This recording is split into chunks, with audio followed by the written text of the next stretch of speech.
Ramai orang tertanya-tanya, betul ke lepas buang susuk, muka si pemakai susuk tu akan berubah ataupun si pemakai susuk tu akan sakit setelah susuk dicabut? Ya, memang betul. Sebenarnya benda tu memang berlaku. Setelah dicabut susuk tu, muka orang tu akan berubah ataupun tubuh badan dia akan sakit.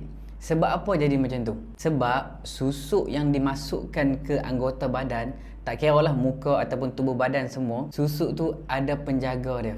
Dan penjaga itu akan memberi tenaga luar biasa kepada si pemakai. Dan bila mana jarum ataupun pelbagai jenis susuk masuk ke tubuh, ia akan menjadi sebati dengan tuan badan. Selama mana tuan badan pakai susuk tu, selagi itulah tenaga susuk tersebut akan berada di dalam tubuh badan si pemakai selama bertahun-tahun. Dan apabila susuk itu dikeluarkan, dibuang, tenaga daripada jarum susuk tersebut akan keluar sekali daripada badan si pemakai dan menyebabkan si pemakai akan ada efek ataupun kesan yang berlaku kepada si pemakai. Sebab tu kadang-kadang pesakit dah uzur bila saya mengeluarkan susuk daripada tubuh badan pesakit tersebut, ada yang hanya 1 hari selepas saya mengeluarkan, pesakit habis umur.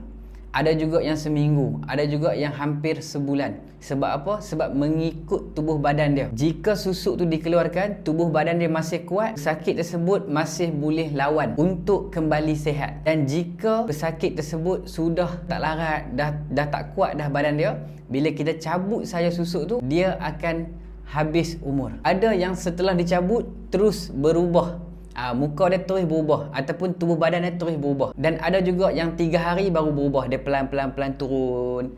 Ada juga seminggu dan ada juga hampir sebulan, mengikut susuk yang dia pakai. Jika pakai di muka akan nampak perubahan, jika pakai di badan akan nampak perubahan di badan. Dan ada juga yang tak nampak perubahan apa-apa tetapi mengeluarkan bau yang sangat busuk daripada badan si pemakai susuk tersebut. Sebab tu saya syorkan kepada pesakit saya selepas mengeluarkan susuk untuk makan jus madu spirulina yang saya buatkan.